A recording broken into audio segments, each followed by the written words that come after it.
Hello and welcome to the Final Straight F1 podcast. Again, with me, Ben and Tunda. And today, we're looking at the story of the Chinese Grand Prix. So Tunda, what did you think of this weekend? We had a sprint weekend, we had China back after, 5 years?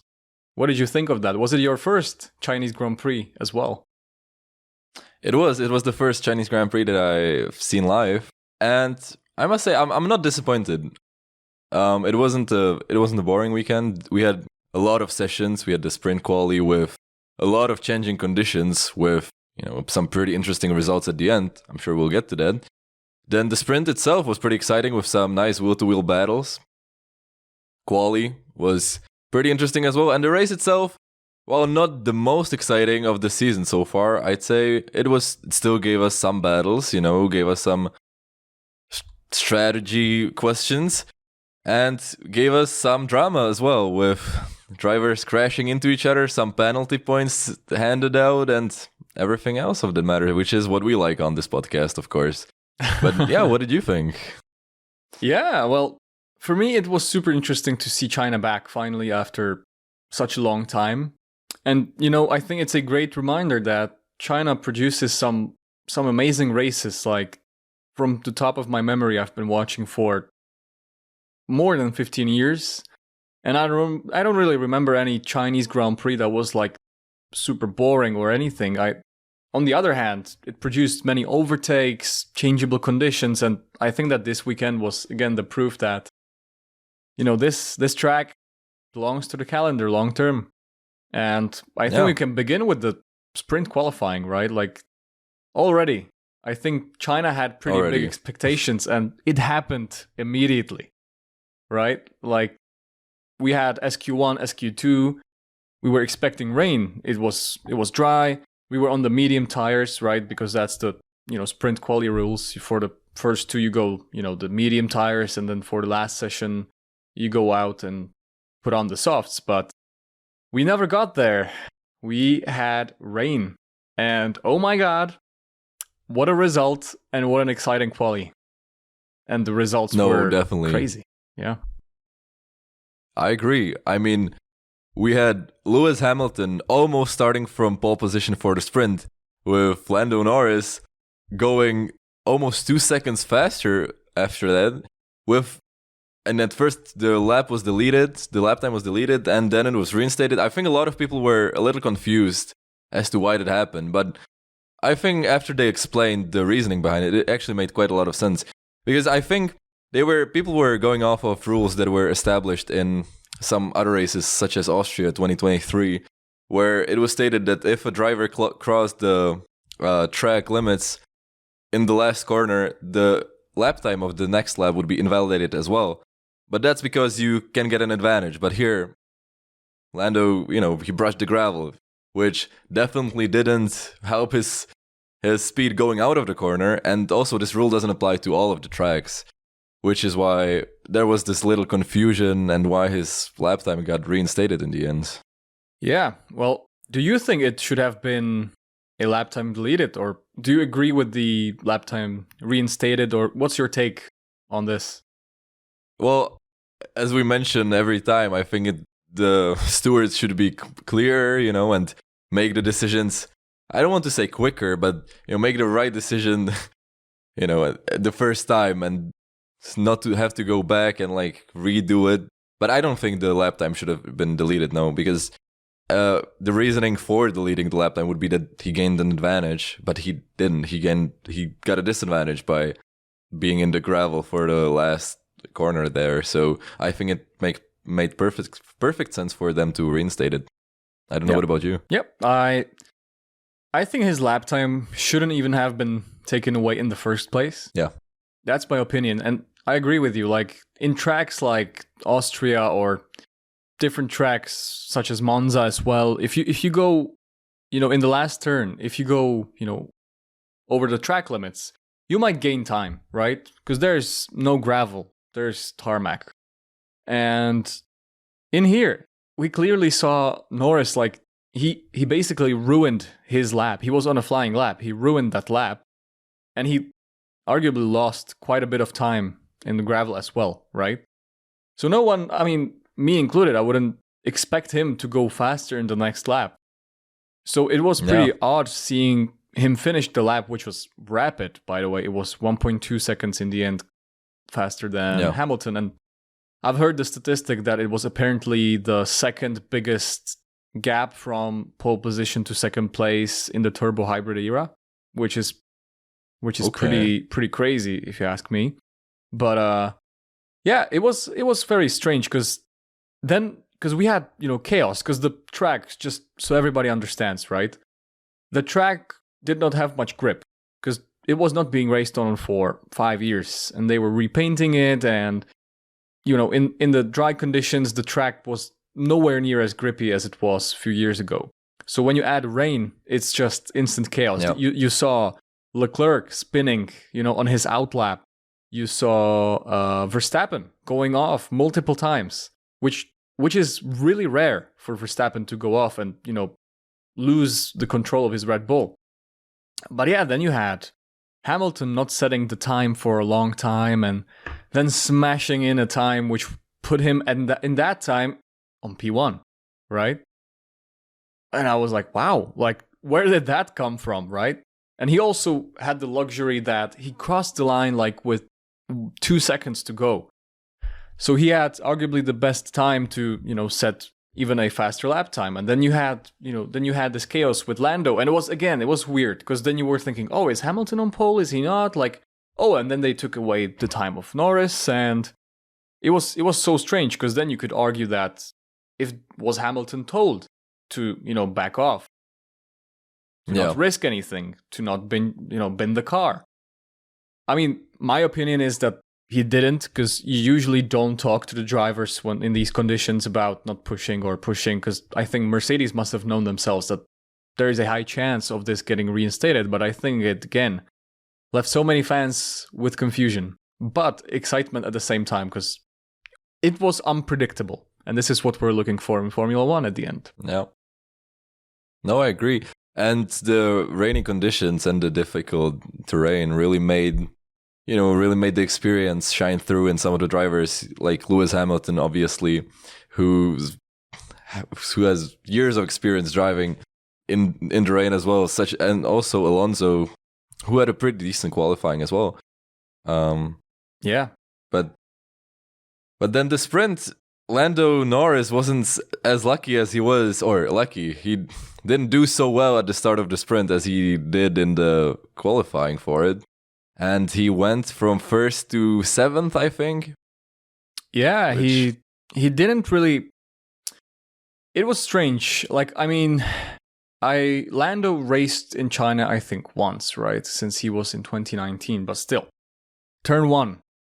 It happens when you go, like, too much on the outside. You're at pretty high risk of going off. We've seen it many times, and especially this year, right? Like, when the track is not rubbered in properly, but... Yeah, the question is, like, I think there was a lot of talk years ago about, many drivers just not being able to give way, not being experienced. Like, for example, if you have Verstappen, right? They were talking about him, he couldn't be strategic. And then when he matured, he became more strategic. He chose more strategic places to overtake. Lando Norris, like, I think the McLaren was quite a bit quicker than the Mercedes, right? Hamilton had a brilliant start. He went down the inside in turn 1, and it's Hamilton. He's not going to just leave you so much space that you're going to be super comfortable going around the outside and, here you go, welcome. And so I think it was hard racing, but fair racing. But Lando, I think, as Hamilton said in his post-race interview, he should have just backed out, and he should have kept the second place and then be more strategic about it. And rather, he just risked a lot to not really have anything pay off for it. So I think he made a mistake by not giving up the space. Yeah. But funnily enough, Fernando Alonso did almost exactly the same thing at the start of the Grand Prix, and it worked out magnificently for him. True. And he made it up into second place. I mean, true, he didn't stay there for too long, but I think it really, again, went to show how good of a racer you know. Yeah, because you had Alonso in the sprint race you had Hamilton and Alonso 1-2, which is something pretty crazy, right? Like that's 2007 vibes again. Like it was pretty crazy seeing these two guys in the first two spots, but I think we all knew what is coming, which was pretty inevitable of the name of Max Verstappen. We were thinking like is he, because he was, he was dropping back a bit behind Alonso, right? And it was at the point that you were thinking like, oh, well, is this Red Bull actually gonna like fire up, or is it like the tire issue? Is he trying to warm up his tires and then go? But Jesus, once he warmed up those tires, he was unstoppable, and he won by. And there was also the seconds. battery. Yeah. The first 2 laps, true. Yeah, crazy. You cannot stop Verstappen even with issues, it seems, which is pretty definitely crazy. And it was even more apparent in the race where he won by, 13 seconds, but with an extra pit stop. Yeah. And I mean, we do have to mention Red Bull's pit stops this weekend, because in the race, they had 4 pit stops and they were 1.9, 2.0, 2.0, and 2.1, I think, which is almost incredible. 9 out of the top 10 fastest pit stops of the year have been Red Bull so far, with the last being Ferrari. But Red Bull really have always been very good at pit stops, and it's showing every time when they have the opportunity. I mean, they don't really need it nowadays that much because they have the pace as well, but just really goes to show how tight the crew is, how they run a tight ship and the team runs like clockwork. Yeah, they just seem to have no weaknesses at the moment. And I think that's pretty scary for us and for the opposition as well. But I mean, McLaren are getting a little bit closer, it seems. At least in the Grand Prix, Lando Norris finished P2, which I don't think a lot of people were expecting. I think China wasn't supposed to be a very strong track for them. On the other hand, I think a lot of people expected Ferrari to do a lot better than they did, actually, because, I mean, of course, their qualies weren't the best. Carlos Sainz put it into the wall during qualifying.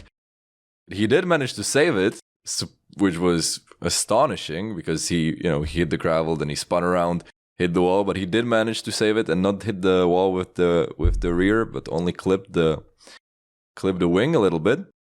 But so they qualified, was it P6 and P7 for the Grand Prix? And I mean, of course, they made some grounds and ended P4 and P5, which is still a decent result, but their race pace was supposed to be a bit better, I think, as per what people were expecting. And their pace on the hard tire just wasn't as good as I think either of the drivers wanted, to be honest.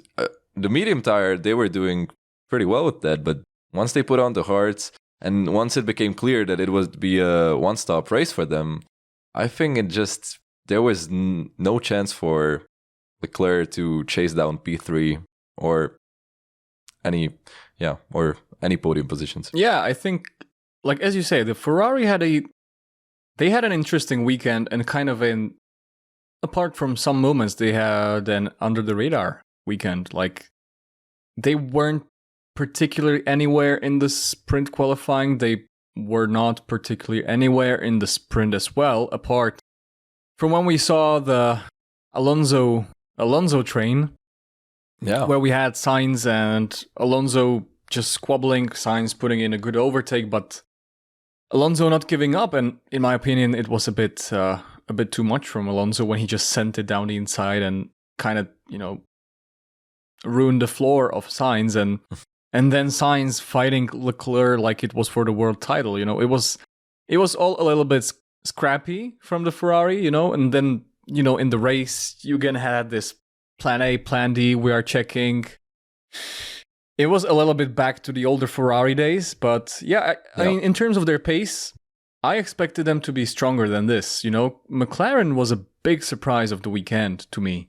Like, their sector 1, 2 was amazing, we all knew Sector 3 is not going to be good for them, right? Long straights, it's nothing good for the McLaren. And a slow speed turn, which is, there are two major weaknesses, like slow speed rotation and, top speed. But it wasn't in the end like that bad, it was decent. So when you put all together the whole lap, they were in qualifying, they were fairly close, like as close as you can get to Red Bull. But yeah, as you say, it was interesting to see Norris in P2 in the race. And it was pretty encouraging because they didn't put any upgrades on this car yet. And they are expecting upgrades pretty soon. A big, big package of the upgrades. So is Ferrari, but Red Bull has already had one. So we can only hope. Like in Suzuka, we were thinking, right, well, this is the Red Bull's dominance track. This is their strongest track, right? But then we came here, and I feel like at times Verstappen was over a second a lap faster than anybody else, except for Perez. But Perez was still half a second down. And a funny moment was when Nico Rosberg was hosting the interviews, the post-race interviews, and he's never afraid to, dig a little bit into these people. And he was talking to Perez, and he was saying, "Oh, Checo, what happened? You were half a second a lap at times slower than Verstappen. Do you want to win the next race?" And he's like, "Well, what the hell are you saying, man? Like, yeah, of course I want to win." No. And he's like, "Oh, well, I had some issues with the setup, with the balance." And it's like, "Oh, yeah." So, yeah, it just seems like we have three separate leagues in Formula One right now. It's Max Verstappen. Then you have, Sergio Perez, Ferraris, the McLarens, the Astons, the Mercedes. And then the tier 3 is anybody else, which is, it's sad, but I think we've had pretty amazing racing thanks to this, this weekend. So it was an interesting one in terms of this. And yeah, pace-wise, I think that a lot of teams were surprised because this weekend, it was the first time when the sprint format allowed you to change the setup after the sprint, right? So a lot of the teams went forward. For example, Nico Hulkenberg, point for Haas. Amazing. I think that's an amazing job from him. And then you had somebody else like Lewis Hamilton, changing the setup apparently to a completely different direction and being absolutely nowhere. P18, starting position. No progress at all, it seemed, in the race. In the first half of the race, it seemed pretty lonely and stranded. And luckily, the safety car came. No, the safety car was a big wrench that was thrown into the race. I think up until then, it was a little boring, maybe, but there was, we were waiting to see what the podium would look like because Norris was there, Leclerc was in the mix, they were still on the medium tires. Then the safety car came in. The safety car came because of Sauber's unfortunate problems. But actually, Sauber did pretty well this weekend in terms of pace. They both made it into SQ3, I think. Yep. And I'm pretty sure Guangzhou must be delighted about this being his. Well, he didn't score points, but still his first home Grand Prix. Yeah, you saw it at the end of the race, right? He was very emotional, and I think it was a beautiful thing in terms of putting his own plaque, his own place when it was his home race. I think that's a good way to make home races done with the home drivers. It's pretty good. And as you say, like Sauber, they were unlucky. For the first time they had good pit stops. 3-second pit stop, I think, for Joe. Yep. And pace-wise, they were doing really, really well. It's the same thing I wanted to say. Like, despite not getting a point yet again, they were really good in terms of their pace. Even Bottas made it into the main qualifying into Q3. Yeah, that's true. And Bottas is a really good qualifier. And I think this, again, just proved it. And I don't know. If it wasn't for his fault, he could have maybe been, in the battle for a point, which would be great to put their first points on the board. So yeah, I mean, in terms of their car, it's not bad. It's going solid. It's better than last year for sure.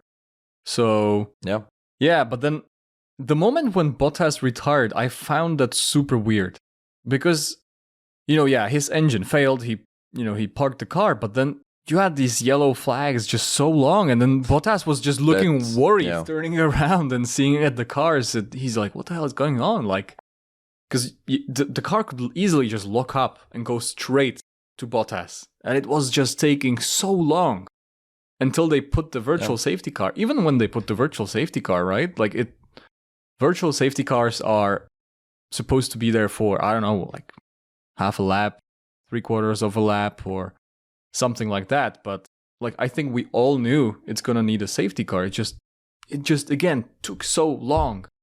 And then we had the safety car, which was, kind of refreshing to see, like, because it was pretty clear on what's going to happen. You had these Ferraris going one stop, Norris kind of covering them,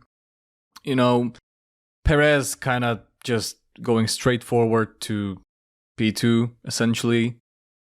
But yeah, the safety car was an amazing equalizer. You had a surprise of Alonso going on softs, which turned out to be the bad strategy call, but at least it was interesting. But yeah, the soft tire didn't perform nearly as good as it should have.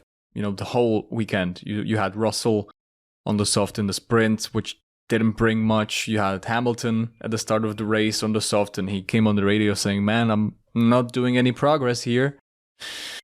So yeah, that was a bad strategy call.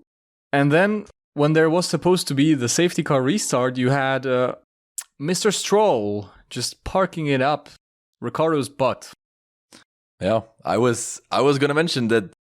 First of all, that the Bottas thing with the yellow flags and no VSC at first, even, or safety car for that matter, was very reminiscent of Russell's crash at the end of the Australian Grand Prix when he was in the car, screaming red flag, obviously because he's almost upside down or on his side in the middle of the track.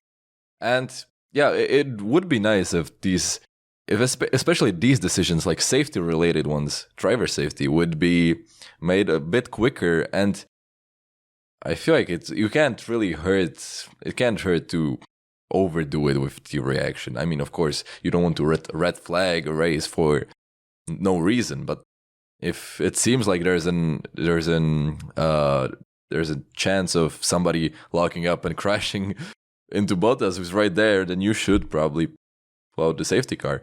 But yeah, that wasn't the only retirement of the Grand Prix, because as the safety car was ending, we saw Lance Stroll just drive right into the back of Daniel Ricciardo's car while he was looking at the apex. You can see it from the onboards that he wasn't even looking at the car ahead. Yeah. And Lance Stroll, he's criticized often for making mistakes like these, and his place in F1 is being questioned with his father owning the team.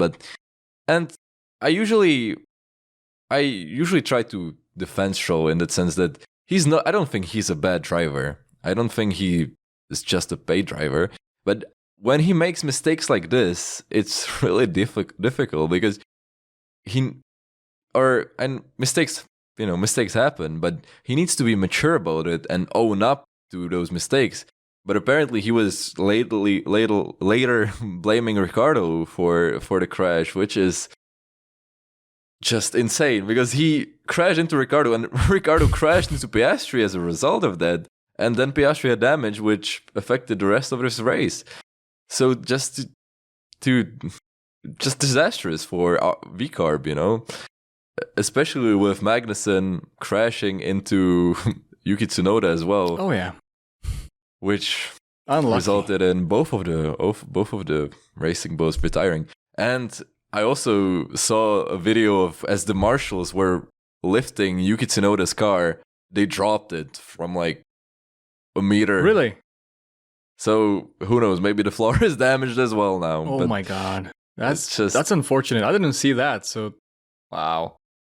That's unfortunate. But yeah, Yeah. as you say, Lance Stroll, like, we were praising him, right? We were praising him in, I think it was in Bahrain, Australia, right? We were saying that good, he's faring close to Alonso. He's not being like a second away. He's not like, he was picking up points. But right now, again, like qualifying, nowhere. He was nowhere. Compared to Alonso, this weekend, it's again back to the traditions. Like, and when you're in a Formula One car, this is exactly it. I think it's the behavior and, the maturity of Stroll that is getting on people's nerves. If Stroll was, let's say, doing a Latifi, like, people would be making fun of him, sure.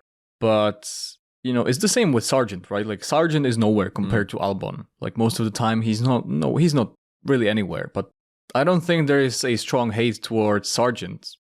And towards Stroll there is, because he just seems not to care. He's blaming the other people, and he's like, I don't care, not my mistake, do whatever. You'll penalize me, sure, have a great day, I don't care. So, Yeah. And this attitude just, I saw a post-race interview with Ricardo, and he was saying that, he said it was my fault. And he's like, oh, well, I was calming down, I was pretty cool, but now I'm pissed off again. Like, yeah, people need to explain, like, to Lance Stroll how to use properly his mirrors and his sight, where to look, because it was pretty clear. Like, of course, it was a little bit Verstappen's fault because he slided going into the turn. Yeah. He even said it when he looked at the crash from his podcast room. But he was like, oops, that might be my fault. But yeah, like, you're an F1 driver. You should know where you're going. You should kind of be able to predict. And it was pretty clear because we had the onboard of Lance Stroll. And as you said, he was looking at the apex. He wasn't looking in front. And you could have seen the lockup of Alonso or someone. And he just plowed straight back to Ricardo, blamed him, ruined his race, both of the races for that matter. And he didn't even seem to care. So, yeah, that's not the attitude that's going to move you forward, but I guess his father owns the team, so there's no way of him being at the risk, and he probably knows that, which is why he behaves this way. I mean, especially when you've been in F1 for, 8 years now? Like, there should be a higher level. Like, if he was a rookie, or in his second year, it would be understandable. And also goes back to what I was saying last episode about there not being enough opportunities for younger drivers. And that is also connected to, the current teams being very reluctant to let another team in, Andretti, who've been trying to get on the grid for some time now, and they're very, very willing to do everything it takes. They built this facility near Silverstone, I think, with over 1,000 employees, I think. In an effort to show their enthusiasm and their dedication to the sport. But it just seems like, when it comes to having to share money, the prize money with one more team, that's where the limit is for the teams on the grid. But yeah, Ricardo's race was ruined, but up until then, his weekend was actually fairly decent. I mean, he outqualified Yuki Tsunoda in both of the qualifying session, I think. And he has a new chassis. And he's been saying that he thinks that there might be something wrong with the one he had before. So let's see how it goes, because people have been saying Ricardo's washed, he should be replaced by Liam Lawson immediately. But it's just how the sport is. People are quick to jump to conclusions, and we will just have to wait for the next race to see where Ricardo lands. Yeah, I mean, it's the famous sentence of F1. You're as good as your last race is. And I think that it just shows, and as you said, Ricardo, great weekend, and, and compared to just Tsunoda, I think he finished in the sprint ahead of him as well.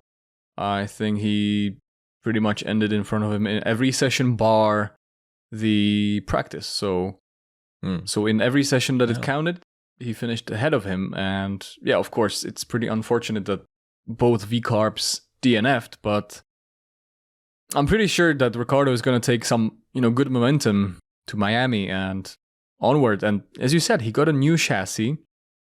And from what I've heard is that his previous chassis was actually found to be damaged a little bit or cracked a little bit, but apparently it was in a place where it shouldn't have affected performance at all. Okay.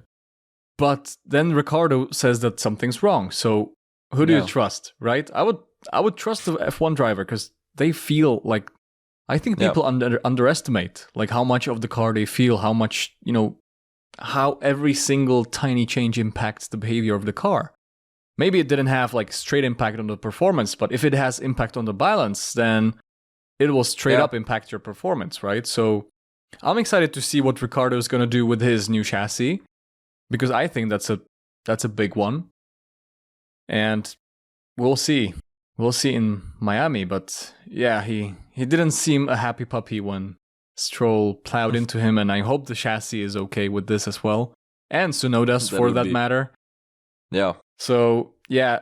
And apparently, also, we were thinking about how to call V-Carb or Racing Bulls or whatever you want to call them, right? Apparently, there was an official letter that came to F1 commentators, and if they don't pronounce or just mention their whole name, you should officially call them V-Carb. So from now on, to make it clear, we're calling them V-Carb.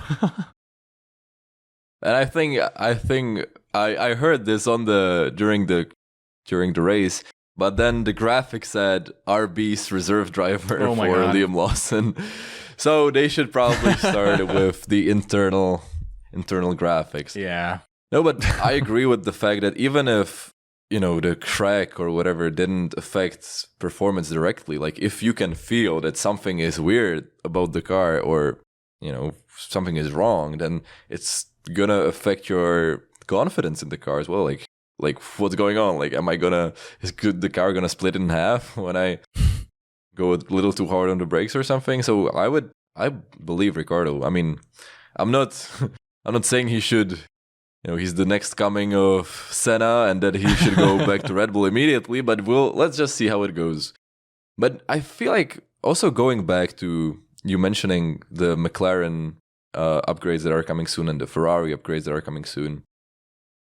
I think the season right now is kind of strange in that Verstappen is as dominant as he's ever been, right? He just got, 5 poles in a row? 4 poles in a row? It was 5. Which hasn't been seen since Mika Häkkinen in 1999. He also achieved Red Bull's 100th pole. And the first one was in China, actually, way back in, when was it? 2009. Yep, with Mark Webber. I mean, Vettel put in the pole position, but I think then the next day they had a 1-2, I believe, with Mark Webber, so... Yeah. No, but so Verstappen is as dominant as ever. Red Bull seem as dominant as ever. But at the same time, there's this hope almost, of other teams bringing upgrades, be it McLaren or be it Ferrari, because Carlos Sainz has won a race. Yes, it was because of reliability, but still Norris was kind of inching closer, better than Perez. So the question is, are these teams going to be able to achieve something that's even close to winning races? Because McLaren team boss and also Lando Norris have mentioned that they're expecting to be fighting for wins by the end of the season, which of course the development stops for Red Bull by the summer or something. But still, I feel like it's an interesting situation. Yeah, I mean, it's an interesting thing also because, like, we have this hope, right, that somebody will challenge Red Bull / Max Verstappen. But I think we have to also, consider that this weekend was a sprint weekend. So arguably they had only like a few, let's say the first practice session to set up the car, then they had the race. And after the race, they could also set up the car differently, but it's not the same as a practice session, right? So I think that is very different. And in this case, I think it hurt Ferrari a bit because they couldn't set up the car. They were struggling a bit with the car. Mercedes was completely off. I think they're like, if you look at the onboards and everything, it was just sliding around. It was crazy. But usually Red Bull is pretty good at, they have a super wide operation window. Like the Red Bull car just works. Their base of the car is just so strong. Like it rarely happens. I mean, it happens, but it very rarely happens that they don't nail the setup, right? So I think that sprint weekends in this consideration are going to be an advantage to Red Bull because they can set up the car like from the get-go pretty much. So hoping not to foreshadow things for Miami, but I'm really excited for the upgrades of McLaren and Ferrari because I hope it gets them closer to Verstappen and Red Bull. I believe it will. Like from what I've seen, from what I've heard, from everything that, Ferrari making a aggressive version of the SF24, McLaren, are they going to repeat what they did last year in the, in Austria, or where was it, like with the big upgrade, putting like, what was it, like 1 second per lap upgrade? We can only find out, but they definitely need it.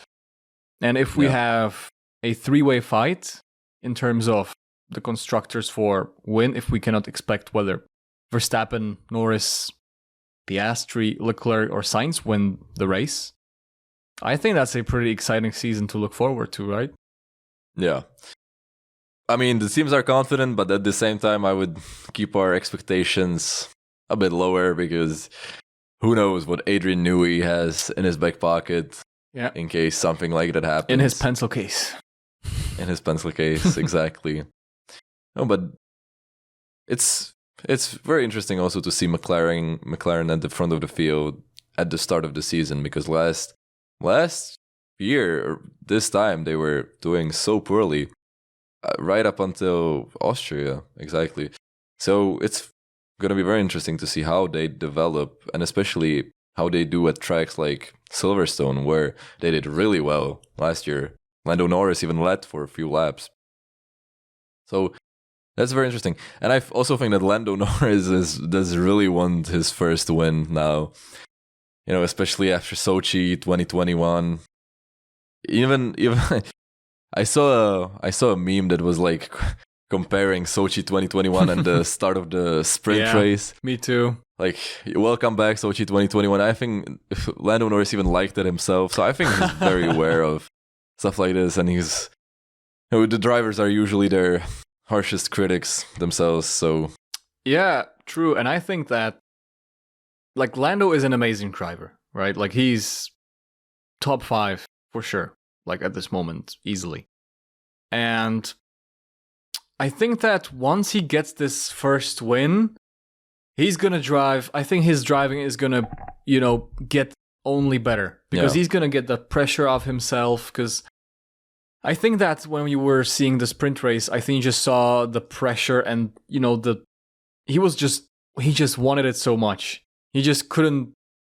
And it was Hamilton again, right? In Sochi, it was Hamilton. And maybe he got some flashbacks and he was like, not this time. And then, it kind of just flew away. But I think he just wants it a lot. And that might sometimes just, make him push a little bit over the limit of what's possible, right? In the car. Like, of course, like he pushed in the sprint qualifying a lot.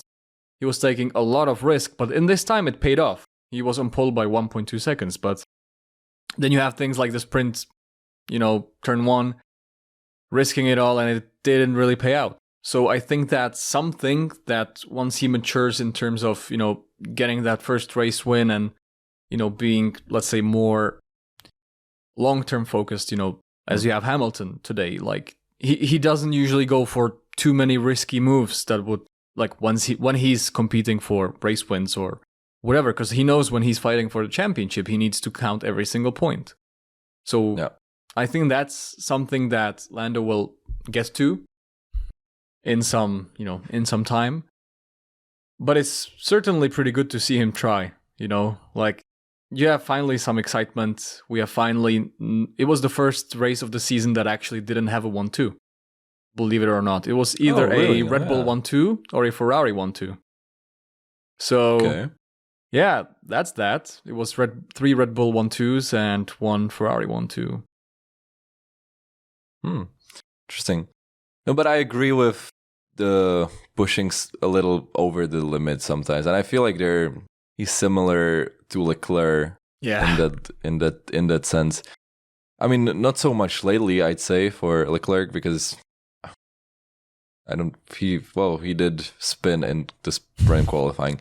No, but they're drivers who really wanted, but sometimes it doesn't pay off. And you also mentioned the drama between the Ferrari drivers before during the sprint race, which was kind of interesting, with Carlos Sainz being very aggressive in defending and pushing Charles a little off the track. But I think that, both of them are mature enough to see things clearly. And also Leclerc mentioned after the race that like stuff like that happens. Sometimes he is over the top, sometimes Sainz is over the top, but they usually talk it out.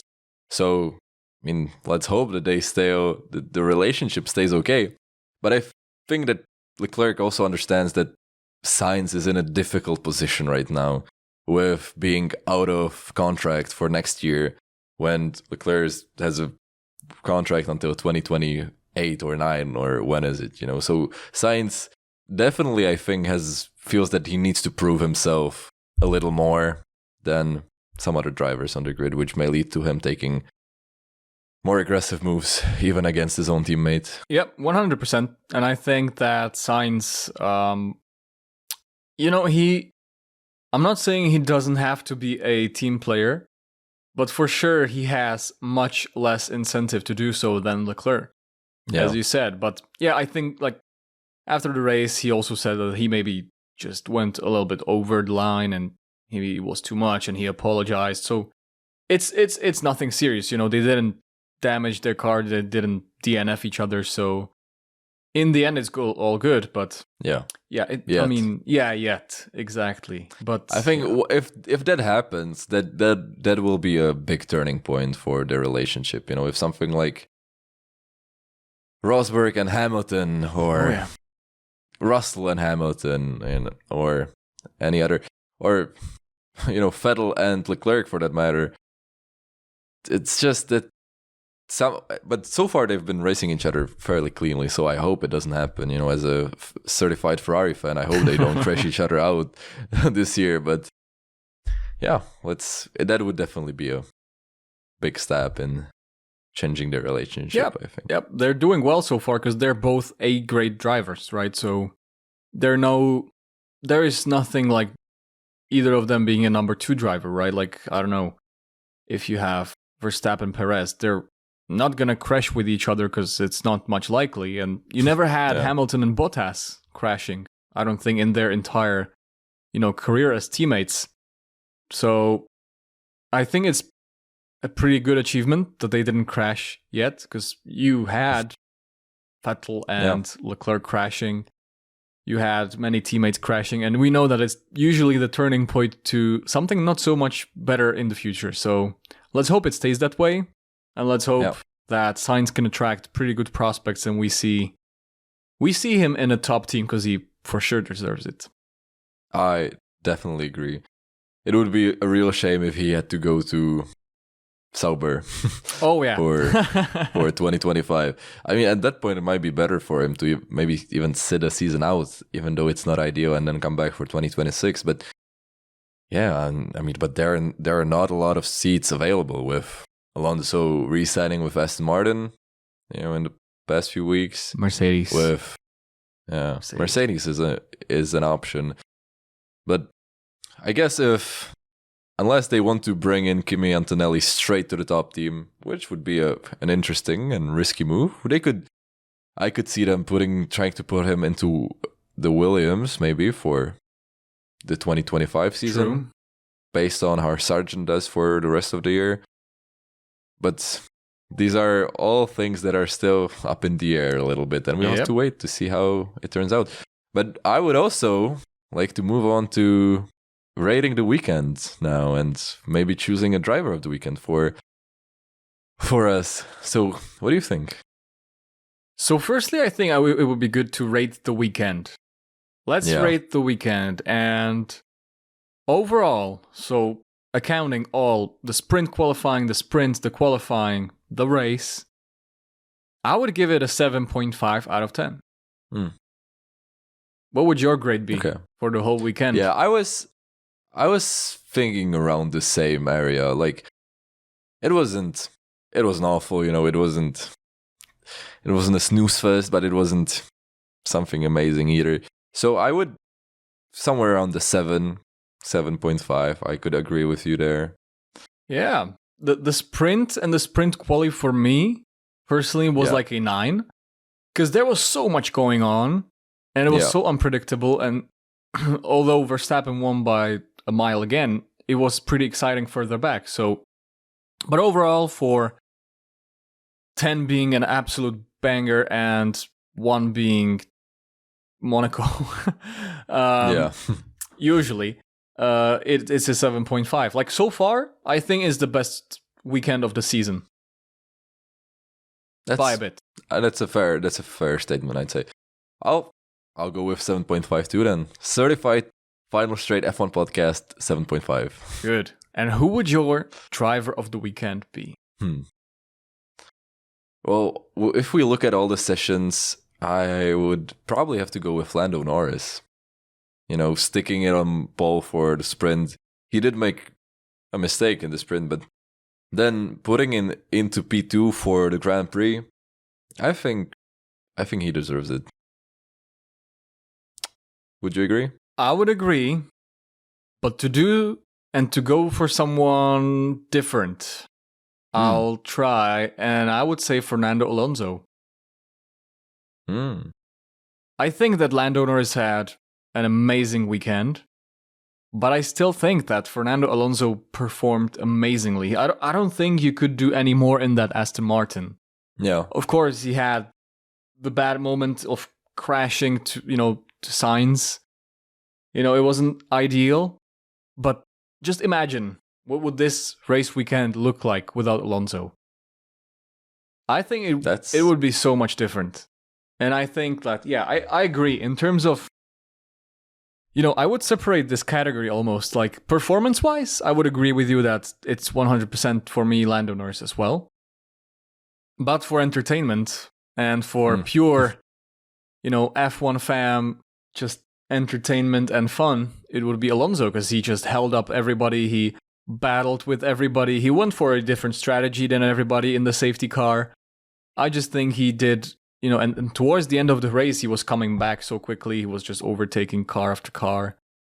I think he deserves a good, recognition for his performance. Well, luckily, there are 2 of us, so I think we can afford to have 2 drivers of the weekend. So Lando Norris and Fernando Alonso, I think that's a very fair selection. Yeah. What would you predict for the Miami Grand Prix? For Miami, it being Logan Sargent's first home Grand Prix of the year, I want to wish him good luck, and I want to predict that Logan Sargent will do better than Alex Albon this weekend or the next weekend, and that he will have a good race weekend. So that's your crazy prediction. That's my crazy prediction. Sargent will beat Albon. Okay, that's pretty good. That is pretty good. What about you? I'm going to go, and I'm going to say that Charles Leclerc is going to beat Max Verstappen. Doesn't matter if it's in the qualifying or the race, one or the other session or sprint. We'll see. I can get behind that as well. We got to stay hopeful, right? That something's going to stay equal. Exactly. Well, let's find out on the next episode of the Final Straight podcast, where we're going to discuss the Miami Grand Prix. We will see the story of the Miami Grand Prix, and we'll be looking forward to discuss it with you again. So, yeah, stay tuned, and we'll see each other pretty soon. Bye. Take care. Goodbye.